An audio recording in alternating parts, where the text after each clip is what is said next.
These lessons could change your future. Just one small click. Subscribe and grow with us. बड़े बड़े portfolio एक ही दिन में नहीं बन जाते। ऐसा पोर्टफोलियो बनाने में सालों लगते हैं, जो समय के साथ साथ शानदार रिटर्न दे सके। लेकिन क्या आपके पास सब्र और वक्त है? हम उस युग में रहते हैं जहां एक बटन क्लिक करने पर ही हमारा काम हो जाए। आश्चर्य की बात नहीं है, हमें वो पोर्टफोलियो चाहिए जो हमें एक सेकंड के अंदर करोड़पति बना दे।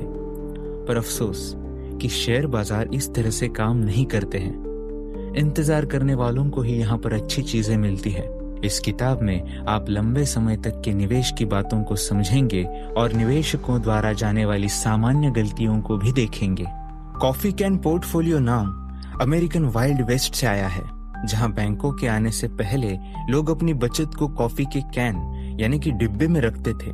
लेकिन इस बात को एक नए युग के अमेरिकी बैंकर द्वारा फिर से खोजा गया था, जिसे अपने ग्राहक के पोर्टफोलियो में एक चौंकाने वाली बात दिखाई दी। यह एक दिलचस्प कहानी है जहां उन्होंने अपने एक ग्राहक को अपने जैसा ही पोर्टफोलियो बनाने की सलाह दी। अंतर सिर्फ इतना था कि वो अपने पोर्टफोलियो में उठापटक करते रहे, जबकि उनके ग्राहक ने एक भी शेयर नहीं बेचा। कुछ साल बाद ग्राहक के पोर्टफोलियो का मूल्य उनके खुद के पोर्टफोलियो की तुलना में काफी अधिक हो गया। इससे उन्हें पता चला कि लंबे समय तक निवेश करने का और कंपाउंडिंग का फायदा क्या होता है। इस तरह के पोर्टफोलियो को कॉफी कैन पोर्टफोलियो नाम दिया। भले ही किताब अमेरिकी नाम पर है, लेकिन इसमें भारत वाली बातें लिखी हुई है। ये किताब इन दिलचस्प कहानियों के साथ शुरू होती है कि भारतीय लोग अपने पोर्टफोलियो कैसे बनाते और मैनेज करते हैं। फिर ये भारतीयों के जमीन जायदाद के आकर्षण पर बात करते हैं और इसके लाभ हानि पर चर्चा करती है। ये किताब अपने सेक्शन में भारतीय बाजारों में कुछ मिड कैप शेयरों की बात करती है, जो कॉफी कैन पोर्टफोलियो में जगह पा सकते हैं। किताब का आखिरी सेक्शन आपको एक बढ़िया पोर्टफोलियो बनाने के लिए सुझाव देगा। कॉफी कैन इन्वेस्टिंग लगातार पोर्टफोलियो में काम करने के पारंपरिक ज्ञान से अलग है। ये स्टेबिलिटी और कंपाउंडिंग के फायदे बताती है। लेखकों के व्यापक शोध और वास्तविक दुनिया के उदाहरण उनके तर्कों को मजबूत करते हैं। वे ये बात बताते हैं कि इस सब्र रखने वाले तरीके ने इन्वेस्टर के लिए बढ़िया रिटर्न कैसे दिया है। ये किताब पाठकों को बाजार के शोर पर ध्यान ना देने, अपनी एनालिटिकल स्किल को सुधारने और लंबे समय तक की सफलता के लिए डिसिप्लिन में रहना सिखाती है। चाहे आप एक अनुभवी निवेशक हो या नए हो, ये पुस्तक सब्र के साथ इन्वेस्टमेंट करके पैसे कमाने का रास्ता बताती है। अब समय आ गया है कि आप अपने हेडफोन को लगाएं और सौरभ मुखर्जी, रक्षित रंजन और प्रणब उनियाल की कॉफी कैन इन्वेस्टिंग सुने। पहला चैप्टर एक काल्पनिक केस स्टडी से शुरू होता है। यह हमें ठेठ भारतीय मध्यम वर्गीय परिवार और उनकी सपनों की एक जीती जागती तस्वीर देता है। दूर भविष्य में होने वाली शिक्षा, विवाह और अपने घर के सपनों को पूरा करने के लिए परिवारों को निरंतर बलिदान करना पड़ता है। लेखक बताते हैं कि अधिकांश भारतीय परिवार शेयरों में पैसा निवेश करने की बजाय फिक्स डिपॉजिट, सोने और जमीन जायदाद में पैसे इन्वेस्ट करना पसंद करते हैं। लेखक बताते हैं कि इस तरह के इन्वेस्टमेंट वास्तव में पैसे को नष्ट कर सकते हैं, क्योंकि वे मुद्रास्फीति की तुलना में कम रिटर्न देते हैं। अधिकांश इन्वेस्टरों के लिए फाइनेंशियल फ्रीडम का रास्ता आमतौर पर यही सेफ इन्वेस्टमेंट वाला होता है। वैसे इन चीजों में इन्वेस्ट करना गलत नहीं है, बल्कि ये बैलेंस्ड इन्वेस्टमेंट पोर्टफोलियो का एक हिस्सा होना चाहिए, लेकिन उन्हें पोर्टफोलियो का बड़ा हिस्सा नहीं बनाना चाहिए। रिसर्च करने वालों ने दिखाया है कि लंबे समय में इक्विटी की परफॉर्मेंस इन्वेस्टमेंट के अन्य सभी प्रकारों में सबसे बेहतर होती है।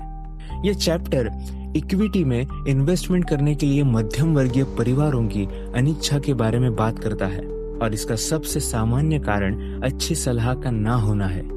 लेखक बताते हैं कि अधिकांश फाइनेंशियल एडवाइजर अपने स्वयं के कमीशन की ज्यादा चिंता करते हैं और ग्राहक के हित को अपने बाद में रखते हैं। दुर्भाग्य से ज्यादातर लोग नियमित रूप से अपने पोर्टफोलियो को देखने में बहुत व्यस्त रहते हैं और उनका पैसा वहां कुछ भी नहीं कर रहा होता है। इस चैप्टर में इन्वेस्टमेंट की उन 7 बेसिक गलतियों के बारे में भी बताया गया है जो ज्यादातर भारतीय इन्वेस्टर करते हैं। आइए सबसे जनरल गलतियों पर एक नजर डालें। पहली गलती किसी साफ उद्देश्य या लक्ष्य का ना होना है। ये एक बहुत कॉमन बात है, क्योंकि ज्यादातर इन्वेस्टर अपना पैसा वहां लगाते हैं जहां के बारे में लोग बातें करते हैं। उन्हें इस बारे में पता नहीं होता कि वे अगले 10 या 15 वर्षों में कहां रहना चाहते हैं और इसलिए उनकी इन्वेस्टमेंट प्लानिंग क्लियर नहीं होती है। दूसरी गलती है बहुत अधिक ट्रेड करना। इन्वेस्टर जल्दी जल्दी शेयरों की खरीद और बिक्री करके कंपाउंडिंग और लंबे समय के इन्वेस्टमेंट के फायदों को खो देते हैं। भारतीय इन्वेस्टर भी एक ही प्रकार के शेयर खरीदने की गलती करते हैं। वे अपने पोर्टफोलियो में वैरायटी नहीं लाते हैं। इससे इन्वेस्टमेंट रिस्क बढ़ जाता है। ज्यादातर इन्वेस्टमेंट सोने या रियल एस्टेट में किया जाता है। ज्यादा कमीशन और फीस किसी भी पोर्टफोलियो में साइलेंट क्लियर है, क्योंकि समय के साथ वे भी बढ़ते हैं। ज्यादातर भारतीय इन्वेस्टर इन्वेस्टमेंट प्रोडक्ट की फीस वगैरह को बारीकी से नहीं देखते हैं और खुशी खुशी अपने एडवाइजर को कमीशन देते हैं। ये गलत है और लंबे समय में पोर्टफोलियो की परफॉर्मेंस को बहुत प्रभावित करता है। भारतीय इन्वेस्टर को आमतौर पर अपने पैसे से तुरंत ही पैसा कमाना होता है और इसलिए वे तुरंत रिटर्न के पीछे भागते हैं। वे इन्वेस्टमेंट की रिस्क को ध्यान में रखना भूल जाते हैं। भारतीय इन्वेस्टर बाजार को अपने हिसाब से चलाने का प्रयास करते हैं। अधिकांश इन्वेस्टरों का मानना है कि वे दूसरों की तुलना में अधिक स्मार्ट हैं और शेयर को सस्ते में खरीदकर महंगा बेच सकते हैं। लेकिन ये ओवर कॉन्फिडेंस आमतौर पर नुकसान ही करता है, क्योंकि बाजार कैसे बिहेव करेगा कोई नहीं जान सकता। दूसरा चैप्टर सीधे सॉल्यूशन बताता है। लेखक का कहना है कि इन्वेस्टमेंट की समस्या को साफ साफ देखना जरूरी है। यहाँ तक कि ज्यादा आईक्यू वाले लोग भी बहुत खराब इन्वेस्टमेंट डिसीजन ले सकते हैं। महान वैज्ञानिक आइजैक न्यूटन के बारे में एक दिलचस्प कहानी है, जिन्होंने सन 1720 में इंग्लैंड के सबसे हॉट स्टॉक साउथ सी कंपनी में बहुत सारा पैसा लगाया था। दुर्भाग्य से उनका सारा पैसा डूब गया और उन्होंने सोचा कि लोगों के पागलपन की तुलना में आकाश में घूमने वाले पिंडों की गति की भविष्यवाणी करना ज्यादा आसान है। न्यूटन का अनुभव साबित करता है कि बुद्धिमान लोगों के लिए भी भीड़ के पागलपन का शिकार होना आसान है। भारत में आज भी ज्यादातर इन्वेस्टरों की एक कहानी है। ज्यादातर लोग दो सरल लेकिन जरूरी प्रश्नों का उत्तर ढूंढने में सिर खपाई करते हैं। कौन से शेयर खरीदें और शेयर को कब तक रखना है। लेकिन इन सवालों का जवाब आसान नहीं है, क्योंकि ज्यादातर इन्वेस्टरों को घटिया इन्वेस्टरों द्वारा झूठी जानकारी दी जाती है। एक और गलत धारणा यह है कि ज्यादा रिस्क में ज्यादा पैसा मिलता है। इन्वेस्टरों को ये सोचने में मजबूर किया जाता है कि ज्यादा रिटर्न लेने के लिए ज्यादा रिस्क लेना ही पड़ेगा। यही कारण है कि कुछ समय बाद इन्वेस्टर पंटर बन जाते हैं। वे दोस्तों और परिवार से फालतू के सुझावों पर शेयर खरीदते हैं। इसलिए कोई आश्चर्य नहीं कि वे लंबे समय में पैसा खो देते हैं और अपने स्टॉक ब्रोकर्स द्वारा बेवकूफ बनाए जाते हैं, जो उनसे भारी कमीशन बनाते हैं। बेंजामिन फ्रैंकलिन ने कहा था, ज्ञान में निवेश करने से सबसे अच्छा फायदा मिलेगा।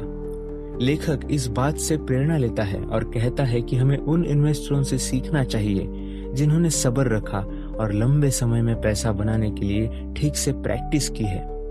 बड़े इन्वेस्टरों से सीखने वाली पहली बात यह है कि उन कंपनियों की तलाश करें जिनके पास MOAT मोट या एक अलग तरह का कॉम्पिटिटिव लाभ है।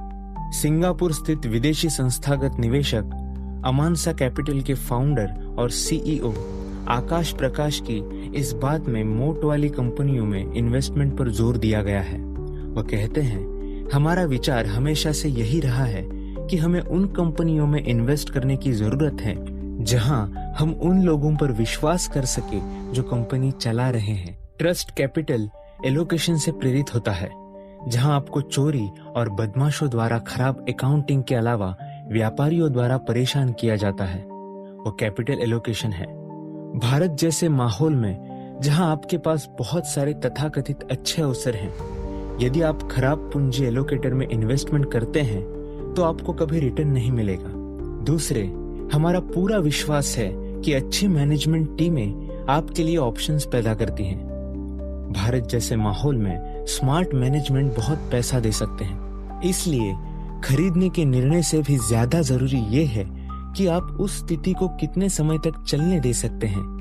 पिक के टाइम में मॉर्गन स्टैनली में हमारे पास इन्फोसिस की 14% हिस्सेदारी थी। जो बात सराहनीय है वह यह है कि हमने इसे इतने लंबे समय तक बनाए रखा।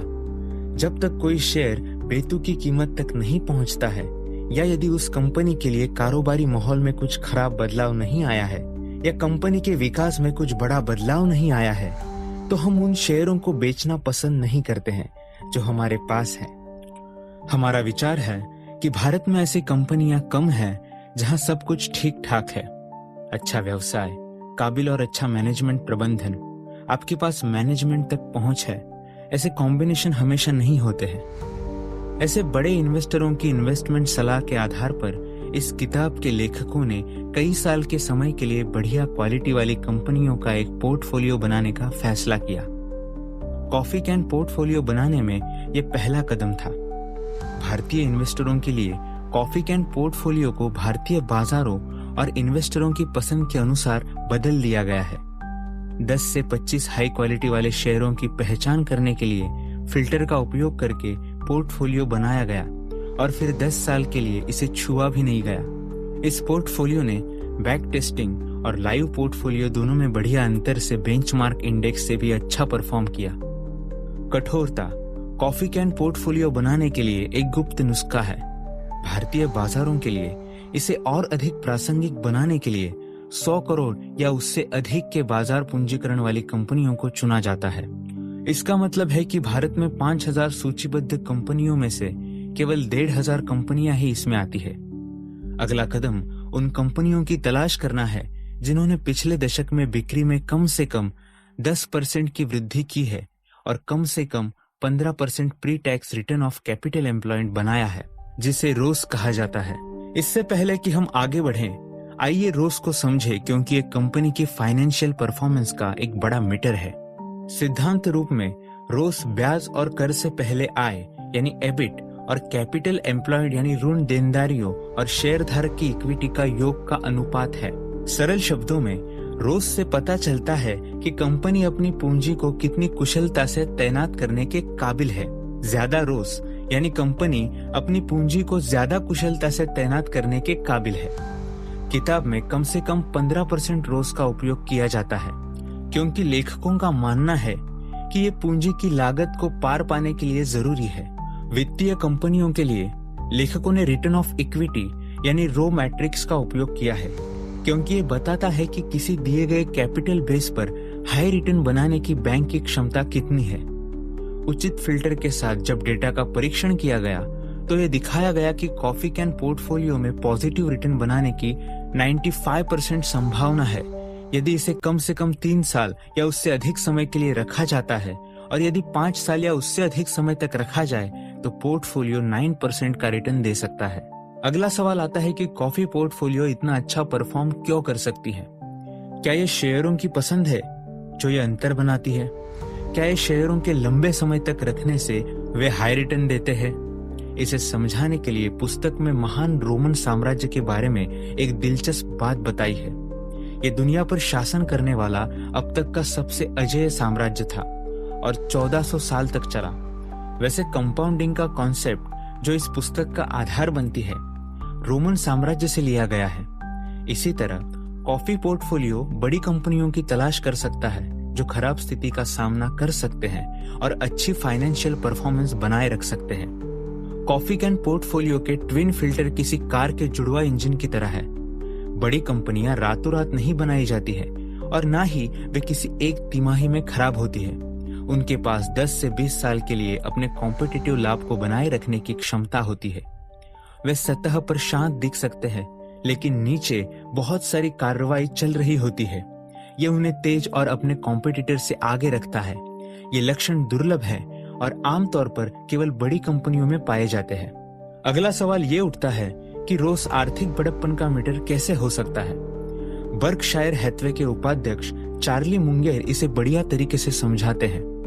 पुस्तक में उनके हवाले से कहा गया है, लंबे समय में एक शेयर के लिए उस व्यवसाय की तुलना में बेहतर रिटर्न बनना मुश्किल है जो इसे अर्जित करता है। सरल शब्दों में कहें तो लंबे समय तक किसी स्टॉक का रिटर्न आमतौर पर कंपनी द्वारा अपने दिन प्रतिदिन के व्यवसाय में डाली गई पूंजी पर रिटर्न के जैसा होता है। वो इसे सरल उदाहरण के साथ आगे समझाते हैं। यदि व्यवसाय 40 साल में पूंजी पर 6% कमाता है और आप इसे उन 40 साल तक रखते हैं, तो आप 6% रिटर्न से बहुत अलग नहीं होने जा रहे हैं, भले ही आप इसे भारी डिस्काउंट पर खरीदते हो। इसके विपरीत यदि कोई व्यवसाय हर 20 या 30 साल में कैपिटल पर 18% कमाता है, फिर भले ही आप इसे महंगा खरीदे तो आपको फायदा ही होगा। रोज की जरूरत समझ आने के बाद एक भारतीय कंपनी को देखते हैं जो ये परीक्षा पास कर सकती है। ये कंपनी पेज इंडस्ट्रीज है, जो भारत में जॉकी और स्पीडो की मास्टर फ्रेंचाइजी को कंट्रोल करती है। पिछले 15 वर्षों में कंपनी ने प्रत्येक वर्ष 10% से अधिक की आय और 15% से अधिक रोस हासिल किया है। पेज इंडस्ट्रीज एक ऐसी कंपनी का सही उदाहरण है जिसे बढ़ने के लिए कैपिटल की आवश्यकता होती है और एक अच्छा रोस मिलता है। हालांकि कंपनी ने अपनी मैन्युफैक्चरिंग कैपेसिटी को बढ़ाने के लिए लगातार अपने लाभ को फिर से इन्वेस्ट किया है, लेकिन फिर भी इस कैपिटल पर बढ़िया रोज बनाने में कामयाब रही है। CAGR में अच्छी वृद्धि कंपनी के शेयर मूल्य में भी दिखाई देती है। पिछले एक दशक में कंपनी के शेयर की कीमत 45% प्रति वर्ष की औसत दर से बढ़ी है। ये बहुत बढ़िया परफॉर्मेंस है, क्योंकि पेज इंडस्ट्रीज ने भारत में एक ही ब्रांड लाया और VIP जैसी अच्छी तरह से स्थापित घरेलू ब्रांडों और यहाँ तक कि हेंस जैसे अंतरराष्ट्रीय ब्रांड से भी कंपटीशन करने में कामयाब हुई है। पेज इंडस्ट्रीज की सफलता इसकी मोट को बनाए रखने के लिए निरंतर प्रयास का परिणाम है।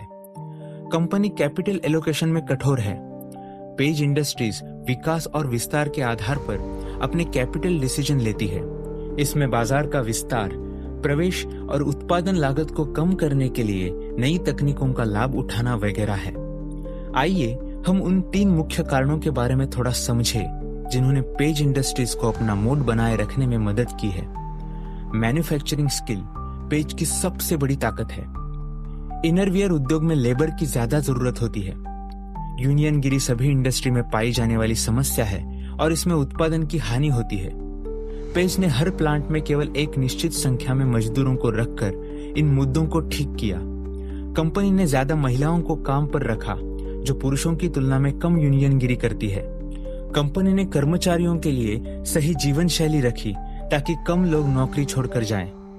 पेज इंडस्ट्रीज ने ग्राहकों के साथ भी बहुत बढ़िया काम किया है। ग्राहक को जब आदत हो जाती है तो वे किसी विशेष ब्रांड या स्टाइल से चिपके रहना पसंद करते हैं।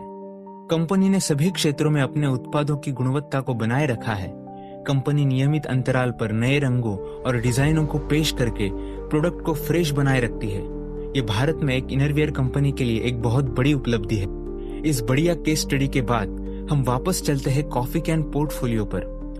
पोर्टफोलियो की सफलता का एक कारण यह है कि इसे बार बार देखा नहीं जाता है, और इसके अच्छे कारण भी है। कम समय में इक्विटी में बहुत उतार चढ़ाव आते रहते हैं, लेकिन जैसे जैसे समय बढ़ता है इक्विटी बढ़िया रिटर्न देती है। दूसरे, कंपाउंडिंग की शक्ति को हासिल करने के लिए एक लंबा समय चाहिए होता है। लंबे समय में जीतने वाले शेयर हारने वाले शेयरों से ऊपर आ जाते हैं और शानदार रिटर्न देते हैं। स्टॉक को लंबे समय तक रखने से लेन देन की लागत भी बचती है। अंत में एक लंबा समय बाजार शोर से एक ढाल के रूप में कार्य करता है, जो भावनात्मक निर्णयों को चलाता है। अगले अध्याय में लेखकों ने खर्च वाले सेंसिटिव लेकिन अक्सर अनदेखे विषय को लिया है। यह आश्चर्य की बात नहीं है कि अधिकांश इन्वेस्टर म्यूचुअल फंड या ब्रोकरेज हाउस द्वारा लगाई गई फीस पर ध्यान नहीं देते हैं, क्योंकि वे अक्सर बहुत ही छोटे प्रतिशत में होती है। लेकिन लंबे समय में ये फीस म्यूचुअल फंड की वैल्यू को नुकसान पहुंचा सकती है। उदाहरण के लिए, यदि आप 40 वर्षों के लिए 1 लाख का निवेश करते हैं और प्रति वर्ष 15% की वृद्धि दर मानते हैं, तो अंतिम वैल्यू 1 करोड़ 11 लाख होगी यदि फीस 2.5% है। लेकिन अगर फीस 0.1% है तो यही पैसा 2 करोड़ 58 लाख होगा। विशेष रूप से अमेरिका के इन्वेस्टरों ने अपने इन्वेस्टमेंट पर इन फीस के प्रभाव को महसूस करना शुरू कर दिया है, और अब वे सक्रिय फंडों के बजाय निष्क्रिय म्यूचुअल फंड में जा रहे हैं। भारत में SEBI भी निवेशकों को सलाह दे रही है कि निश्चित प्रतिशत का भुगतान करके म्यूचुअल फंड खरीदें। उन्हें चाहिए कि वे सबसे सस्ते फंड में इन्वेस्ट करें, बजाय उसके जो कि अपने पोर्टफोलियो में बार बार उठापटक कर रहा है। रियल एस्टेट हमेशा भारतीयों के लिए एक अनूठा आकर्षण रहा है, और ये उनके पोर्टफोलियो का अधिकतम हिस्सा है। भारतीयों ने हमेशा अचल संपत्ति को सेफ्टी और स्टेटस के साथ जोड़ा है। वैसे रियल एस्टेट के अपने सुनहरे दिन थे, लेकिन अब ये ज्यादातर इन्वेस्टरों के लिए ठीक नहीं है। इस चैप्टर में हम भारत में रियल एस्टेट के विकास को देखते हैं। पुस्तक में कहा गया है कि 1990 के दशक के मध्य तक भारत में केवल संपन्न परिवारों के पास घर था। ज्यादातर लोग सरकारी या निजी क्षेत्र कंपनियों में काम करते थे और सरकारी क्वार्टरों में रहते थे। लेकिन अगले दशक में ब्याज दरें बहुत नीचे आ गई। इससे होम लोन सस्ता हो गया, मध्यम वर्ग की डिस्पोजेबल इनकम भी बढ़ी और घर खरीदने के लिए सरकार द्वारा कई प्रोत्साहन दिए गए। इन सभी कारणों से घरेलू उछाल आया और घरों को खरीदने में लोगों की रुचि बढ़ी। भारत में दोस्त और रिश्तेदार रियल एस्टेट खरीदने की सलाह देते रहते हैं, लेकिन एक स्मार्ट इन्वेस्टर के रूप में आपको सतर्क रहना चाहिए और रियल एस्टेट में इन्वेस्ट करने से पहले कुछ बातों को जानना चाहिए। कुछ कारण हैं जो रियल एस्टेट में इन्वेस्टमेंट को एक रिस्की मामला बनाते हैं। आइए उनमें से कुछ को देखें। पहला है निवेश का आकार। आप शेयर बाजारों में कम से कम 500 या 1000 रुपए से काम कर सकते हैं, लेकिन आपको एक प्रॉपर्टी में निवेश करने के लिए कम से कम कुछ लाख की जरूरत होती है। इससे लगता है कि केवल अमीर आदमी ही रियल एस्टेट में निवेश कर सकता है, दूसरे नहीं। दूसरा कारण संपत्ति लिक्विड नहीं है। आप एक बटन के क्लिक पर शेयर खरीद और बेच सकते हैं, लेकिन आपको संपत्ति के लिए खरीदार खोजने के लिए वर्षों तक इंतजार करना पड़ सकता है। अगला रियल एस्टेट खरीदने से जुड़ी लेन देन लागत है। स्टैम्प ड्यूटी, रजिस्ट्रेशन आदि जैसे बहुत से खर्चे हैं जो रियल एस्टेट की लागत के 10% से अधिक हो जाते हैं। चौथा कारण रियल एस्टेट स्टैंडर्ड नहीं होती है। रियल एस्टेट का व्यवहार अलग होता है। सोने का टुकड़ा आपको दुनिया में कहीं भी एक ही कीमत दिलाएगा, जबकि रियल एस्टेट की कीमतें एक ही कॉलोनी में भी अलग अलग होती है। ये रियल एस्टेट को अप्रत्याशित बनाता है और इसमें सफल होने के लिए भाग्य का साथ देना भी जरूरी है। अंत में रियल एस्टेट भारत में एक बहुत अच्छी तरह से रेगुलेट किया हुआ सेक्टर नहीं है। कई बाधाएं हैं जिसके कारण अमीरों के लिए ये पैसा बनाना आसान है, जबकि मध्यम वर्ग के इन्वेस्टर केवल तमाशा ही देख सकते हैं। इन सभी कमियों के बावजूद भारतीय निवेशकों में अभी भी रियल एस्टेट का मोह रहता है। जमीन या प्रॉपर्टी हमारे दिमाग में एक सुरक्षित और विश्वसनीय इन्वेस्टमेंट ऑप्शन के रूप में हार्ड कोडित है। आरबीआई की एक रिपोर्ट के अनुसार भारत की घरेलू बचत का केवल 5% शेयरों आदि में इन्वेस्ट किया जाता है, जबकि रियल एस्टेट में 77% इन्वेस्ट किया जाता है। रियल एस्टेट के लिए ये एक तरफा प्राथमिकता बताती है कि भारतीय लोग रियल एस्टेट में निवेश करना क्यों पसंद करते हैं। इन्वेस्टरों का ये भी मानना है कि रियल एस्टेट की कीमतें केवल लंबी अवधि में बढ़ती है।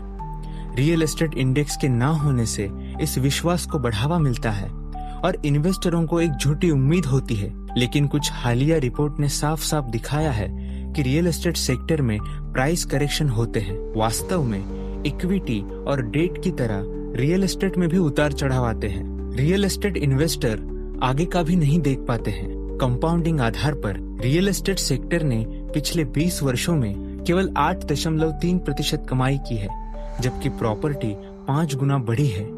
इसी पीरियड में भारत के शेयर बाजार बेंचमार्क इंडेक्स में 15% की वृद्धि हुई है, जो लगभग 16 गुना रिटर्न है। इस तरह की कैलकुलेशन रियल एस्टेट का मूल्यांकन करने के लिए जरूरी है। रियल एस्टेट में इन्वेस्ट करने के लिए आपको घर खरीदने की जरूरत नहीं है। सौभाग्य से आज कई विकल्प उपलब्ध हैं जो आपको रियल एस्टेट सेक्टर में भाग लेने में मदद कर सकते हैं। पहला एक real estate private equity fund है। ये इक्विटी के बदले डेवलपर्स को पैसा देता है। निवेशक को मिलने वाला रिटर्न प्रोजेक्ट को पूरा करने में लगने वाले समय पर निर्भर होता है। Real estate private equity funds को प्रोजेक्ट्स में देरी और सरकारी मंजूरियों में देरी के कारण कम सफलता मिली है। अगला विकल्प रेंटल यील्ड फंड है। ये फंड तैयार हुई संपत्तियों में इन्वेस्ट करते हैं, न कि अभी चलने वाले प्रोजेक्ट में। फंड का उद्देश्य कमर्शियल प्रॉपर्टीज में इन्वेस्ट करना और ज्यादा यील्ड कमाना है। इन फंडों ने निजी इक्विटी फंडों की तुलना में अच्छा परफॉर्म किया है। इन दो विकल्पों के साथ अचल संपत्ति में निवेश के कुछ अन्य तरीकों में नॉन कन्वर्टेबल डिबेंचर और REIT यानी रियल एस्टेट इन्वेस्टमेंट ट्रस्ट आते हैं। आप किताब में उनके बारे में अधिक जानकारी ले सकते हैं। रियल एस्टेट की ईंट और सीमेंट की दुनिया से आइए वापस शेयर बाजारों पर चले। इस अध्याय में लेखक शेयर बाजार में पसंदीदा बहस के बारे में चर्चा करते हैं और वो है लार्ज कैप स्टॉक या स्मॉल कैप स्टॉक। दुनिया भर में स्मॉल कैप शेयरों ने अधिकांश शेयर बाजारों में लार्ज कैप शेयरों से अच्छा परफॉर्म किया है। भारत में भी यही ट्रेंड है, लेकिन स्मॉल कैप कंपनियां अपने जैसी बड़ी कंपनियों से लगातार अच्छा परफॉर्म क्यों करती हैं? लेखकों के अनुसार इसके दो कारण हैं। सबसे पहले, छोटी कंपनियां बड़ी कंपनियों की तुलना में तेजी से अपना मुनाफा बढ़ा सकती हैं, और दूसरी बात, जैसे जैसे छोटी कंपनियों में विकास होता है उन्हें शेयर बाजार द्वारा खोजा जाता है। आइए पहले बिंदु को बारीकी से देखें। छोटी कंपनियों में बढ़ने की भूख होती है जो उन्हें सबसे अच्छा परफॉर्म करने के लिए प्रेरित करती है। किसी तरह बड़ी कंपनियों में ये भूख गायब हो जाती है। भारत में एक सेक्टर में अधिकांश इंडस्ट्री लीडर 5 साल में ही इंडस्ट्री में पीछे हो जाते हैं। दूसरी ओर छोटी कंपनियों को निर्णय लेने के लिए बहुत सारे मैनेजरों से नहीं गुजरना पड़ता है। ये उन्हें फुर्तीला रखता है और उन्हें बाजार की स्थितियों में बदलाव के लिए जल्दी से रिस्पॉन्स देने में मदद करता है। अब शेयर बाजार की खोज के दूसरे बिंदु पर आते हैं। स्मॉल कैप कंपनियों की आमतौर पर उपेक्षा की जाती है क्योंकि ब्रोकरेज हाउस उन पर पर्याप्त ध्यान नहीं देते। नतीजतन ये कंपनियां आमतौर पर कठोर शोध के बाद ही सबसे आगे आती है। ये सच है कि स्मॉल कैप कंपनियां इन्वेस्टरों के लिए अवसरों का खजाना है, लेकिन ये ध्यान रखना चाहिए कि वे लार्ज कैप शेयरों की तुलना में अधिक रिस्की है। इसका एक बेसिक कारण यह है कि छोटी कंपनियां अक्सर बड़ी बनने की कोशिश में ट्रैक से उतर जाती हैं। इसका एक बड़ा उदाहरण भारत की पहली low cost flyer air Deccan का पतन है। कंपनी को भारी नुकसान उठाना पड़ा और अंततः इसे किंगफिशर एयरलाइंस को बेचना पड़ा। यहाँ एयर डेक्कन के संस्थापक कैप्टन गोपीनाथ ने कहा था, थोड़ा और समय दिया जाता तो डेक्कन तूफान का सामना कर सकता था और नकदी की कमी को दूर कर सकता था, लेकिन समय निकलता जा रहा था। अगर मेरा आईटी सिस्टम खराब नहीं हुआ होता तो शायद हम बच जाते। हमें 4000 कर्मचारियों के कल्याण को ध्यान में रखना था। सार्वजनिक बीमा फंडों और रिटेल इन्वेस्टरों को हमें जवाब देना था। पुस्तक में टीटीके और आयशर मोटर्स जैसी कंपनियों की अन्य दिलचस्प केस स्टडीज बताई गई हैं, जो इस बात की झलक है कि छोटी कंपनियों के लिए एक सफल व्यवसाय चलाना कितना मुश्किल हो सकता है। ये केस स्टडी आपको उन रणनीतियों को समझने में मदद करेगी जो छोटी कंपनियों को लीडरों के साथ कंपटीशन करने और एक ही उत्पाद पर उनके औचित्य को कम करने में मदद करती है, जो आमतौर पर अधिकांश छोटी कंपनियों की कमजोरी है। स्मॉल कैप और लार्ज कैप से अब इन्वेस्टरों के मनोविज्ञान को समझने का समय है। ये दुर्भाग्यपूर्ण है कि 13.7% का चक्रवृद्धि वार्षिक रिटर्न देने के बावजूद अधिकांश भारतीय शेयर बाजार में अपना पैसा लगाना रिस्की समझते हैं। भारत में आम धारणा यह है कि अक्सर लोग शेयर बाजार में घाटा उठाते हैं। इस व्यवहार को मायोपिक लॉस एवर्सन के रूप में समझाया जा सकता है, एक शब्द जिसे श्लोमो बेनार्जी और रिचर्ड थेलर द्वारा बनाया गया है। वे कहते हैं कि लोग समान आकार के लाभ की तुलना में नुकसान पर 2.5 गुना ज्यादा पछतावा करते हैं। एक उदाहरण के रूप में मान ले कि एक व्यक्ति 2 स्टॉक ए और बी प्रत्येक 100 रुपए में खरीदता है और उन्हें क्रमशः 95 रुपए और 110 रुपए में बेचता है। उस व्यक्ति को स्टॉक ए पर 5 रुपए की हानि होती है और बी पर 10 रुपए का लाभ होता है। कुल लाभ 5 रुपए है। मायोपिक लॉस रिवर्सन के अनुसार व्यक्ति को 10 रुपए के लाभ की तुलना में 5 रुपए का नुकसान का अधिक पछतावा होगा। इस व्यक्ति के लिए लाभ कमाने की संभावना नुकसान की तुलना में 2 गुनी होनी चाहिए। एक रिसर्च से पता चलता है कि जिन लोगों के पास 1 साल का सब्र भी नहीं है, उन्हें हानि होने की ज्यादा संभावना होती है। इसके अलावा जिन लोगों के पास कम या अदूरदर्शी टाइम होराइजन होता, वे उन्हें अपने पोर्टफोलियो में नुकसान दिखाई देने की ज्यादा संभावना है। दूसरा बिंदु जो ये चैप्टर दिखाता है वो ये है कि शेयरों की क्वालिटी लंबे समय जैसे 7 से 10 साल की तुलना में कम समय जैसे 3 से 5 साल में रिटर्न में बड़ी भूमिका निभाती है। यदि कोई इन्वेस्टर बढ़िया क्वालिटी वाले शेयरों को सब्र के साथ होल्ड करके रखेगा तो उसे लंबे समय में लाभ मिलने की संभावना बहुत ज्यादा रहेगी। किताब के अंत में सबसे महत्वपूर्ण बिंदुओं को देखने करने का समय है जो आपको एक बेहतर इन्वेस्टर बनाएंगे। पहला, निश्चित रूप से एक फाइनेंशियल प्लानिंग की तुरंत जरूरत है। ज्यादातर लोग उल्टे सीधे शेयर खरीदकर सपनों में खो जाते हैं। प्लानिंग होने से आपको अपने जीवन के लक्ष्यों को तय करने में मदद मिलेगी। इससे भी बड़ी बात, प्लानिंग आपको अपनी रिस्क लेने की काबिलियत को समझने और अपने उद्देश्य के लिए बढ़िया पोर्टफोलियो बनाने में मदद करेगी। दूसरा पहलू खर्चों का है, जिसे अक्सर अनदेखा कर दिया जाता है। खर्चा कंपाउंड रेट से बढ़ता है और आपके मुनाफे को कम कर सकता है। आपको ऐसे इन्वेस्टमेंट प्रोडक्ट लेने चाहिए जिनमें कम से कम फीस हो। अंत में आपको सब्र रखना है और केवल हाई क्वालिटी वाले इन्वेस्टमेंट प्रोडक्ट में इन्वेस्ट करना चाहिए। रुपए पैसे वाले बाजारों में सब्र की कमी होती है।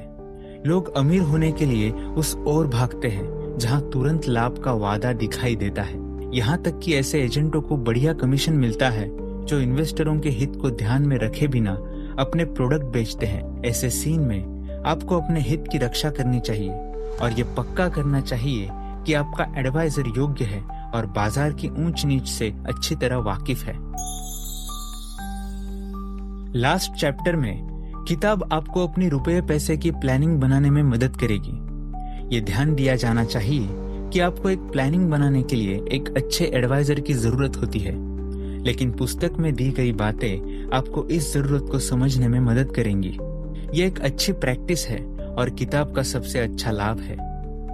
अभी हम इस ऑडियो रिकॉर्डिंग के अंत में हैं।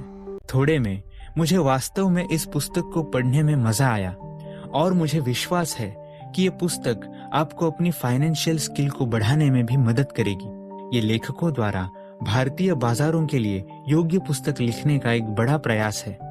पुस्तक अंतर्राष्ट्रीय निवेश की बातें लेती है और इसे भारतीय शेयर बाजारों के लिए पूरी तरह से लागू करती है। मेरा मानना है कि पुस्तक भारतीय शेयर बाजारों के बारे में आपकी धारणा को बदल देगी और आपको अधिक धैर्यवान और जमीनी बनने में मदद करेगी। आप क्वालिटी वाले शेयरों में इन्वेस्ट करने की वैल्यू भी सीखेंगे।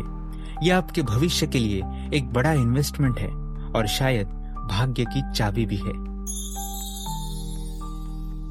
टेक अवे के बिना नंबर वाली किताब का क्या मतलब है? यदि इस पुस्तक से केवल 4 टेक अवे हैं, तो वे हैं: केवल एक अच्छी फाइनेंशियल प्लानिंग के साथ बाजारों में जाने की सलाह दी जाती है। डेट इंस्ट्रूमेंट के साथ साथ स्टॉक आपके पोर्टफोलियो का एक बड़ा हिस्सा होना चाहिए। रियल एस्टेट एक इन्वेस्टमेंट जाल हो सकता है और इस पर सावधानी से काम करना चाहिए। लंबे समय तक अछूते रह गए स्मॉल कैप शेयरों का एक पोर्टफोलियो आपकी आशा से भी ज्यादा रिटर्न दे सकता है। लेखकों के बारे में, सौरभ मुखर्जी एक भारतीय निवेश बैंक एम्बिट कैपिटल के सीईओ है। वह लंदन स्कूल ऑफ इकोनॉमिक्स के पूर्व छात्र हैं और CFA चार्टर होल्डर हैं। वो एक प्रमुख लेखक हैं और उन्होंने इन्वेस्टमेंट पर कई सफल किताबें लिखी हैं, जिनमें अनयूजुअल बिलियनियर्स भी है। रक्षित रंजन कॉफी कैन PMS के पोर्टफोलियो मैनेजर हैं। वे यूके और भारत दोनों जगह अपने सेक्टर में टॉप के 3 रिसर्च एनालिस्ट में हैं। These lessons could change your future. Just one small click. Subscribe and grow with us. You're watching, learning, feeling. Will you stay with us? Just one click to subscribe means everything. If your journey feels stuck, you're not alone. We've got you. If you found value in this video, don't forget to hit that like button. It helps more curious minds discover this content. Subscribe to Being and Beyond and join a growing community that thrives on knowledge, perspective, and personal growth. And if this video resonated with you, share it with someone who needs to hear it today. Your support fuels our passion and pushes us to create better content. Welcome to Being and Beyond.